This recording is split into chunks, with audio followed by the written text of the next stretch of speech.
Allah used you to guide me. I made two dua in my life. 4 years ago, I'm not a good Muslim. I was born in a Muslim. Well, I pray to Allah to guide me. Use someone for me. But suddenly Allah used you. I listened to your YouTube channel. First, what I start with?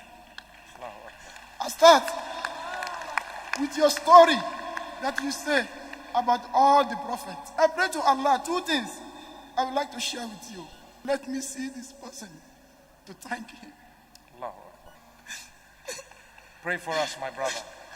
I say two things. I say, Ya Allah, I'm going to see Mufti Menk in this dunya.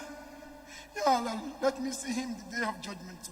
See you today, then I talk to you. May Allah bless you. I'm so very happy that inshallah then Allah will accept my dua to see you in Jannah too.